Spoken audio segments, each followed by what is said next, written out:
when I was playing football at San Jose State in 1955, Okay. uh, a week before the vaccine came out, I got polio, Wow. and I was in and out of the hospital for 2.5 years. Went back to San Jose State uh, to try to finish my undergraduate work, and the NC2A said I couldn't have my scholarship because I couldn't play anymore. So the coaches there said, "Well, we'll pay you the same amount of money to coach." Okay. So that's how I started coaching, and that's how I got into coaching.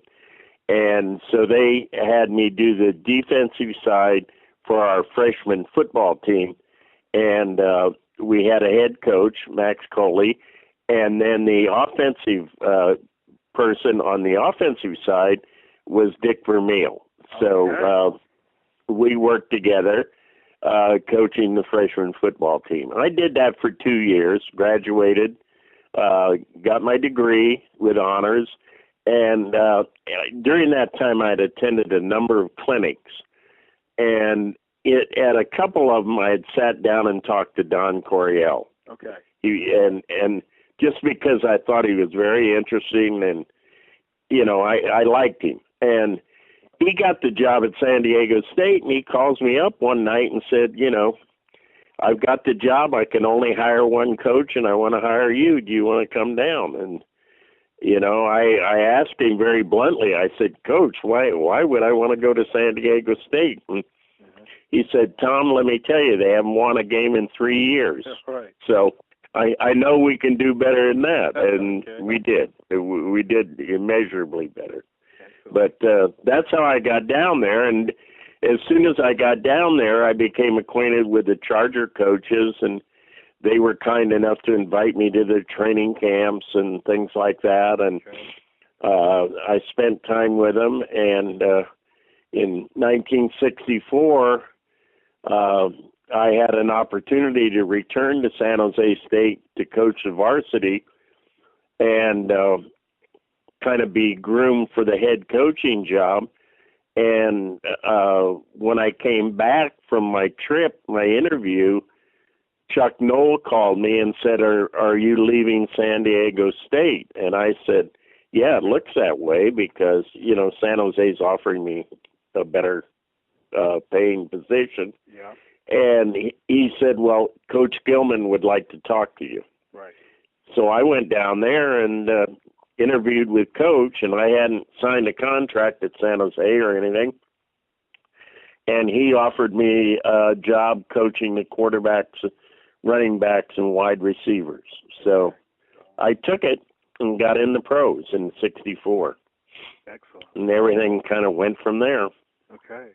Now, did it feel like you had, jumped real quick, that you had fast-tracked to the pros? Yeah, it seemed fast to me. Although I had spent a lot of time with the pro coaches, Yeah. and we discussed a lot of stuff and talked in the off season, and so I kind of felt comfortable with it, but it was a fast track. I had Coach Gilman hired me, I think, on the 15th of June, and we started camp on the 7th of July. So Okay. I didn't have much time to indoctrinate myself. I just moved into the hotel with him, and we'd spend 10, 12 hours a day looking at film. Wow, excellent. So it was a case of right place, right time, and then once you were in there, you hit the ground running. Yeah, and it was very good. And after 2 years, Chuck left to go to Baltimore, Chuck Knoll, Right. to work with Coach Shula, and I got promoted. Sid put me over on defense as the defensive coordinator. Right. Okay. So I had 2 years of offense there, and then moved over to defense. Okay.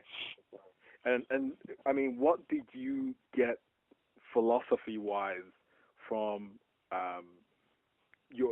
from moving from coaching at college to all of a sudden being in the pros? Was there a difference in the philosophy and the way things were delivered? Well, the best thing, well, there are a couple differences. Number one, in college, a majority of your obligation and your responsibility is recruiting. Right. And so you spend an inordinate time during the off season on the road recruiting players. So that's one thing. Once you get in the pros, you don't do quite as much of. You do go out and see, practices in the spring and stuff, but it wasn't the same as, real hard-on recruiting where you're going into the homes of families and trying to convince the parents that, we were the people that they should send their son to. Yeah. In the pros, of course, number one, there isn't any classes you have to worry about or anything like that. Yeah. So you're working with the elite athlete, and you're working at his profession. Yeah. This is where he's gaining his livelihood, and so there's a little bit more dedication there. The problem, the big difference in the pros, there's two. Number one is you can't recruit. You have to go through the draft or trades. So you can't out recruit someone, to improve your program. And the second thing is the guys that you find somewhat distasteful in college ultimately graduate. Right. And in pros they don't, So you start the year looking out over the group you're going to coach, and there's that guy you kind of don't like too much, right. Yeah. And until you can find somebody that's as good or better than him, he's going to be there looking at you. Right, you're stuck with him. Yep.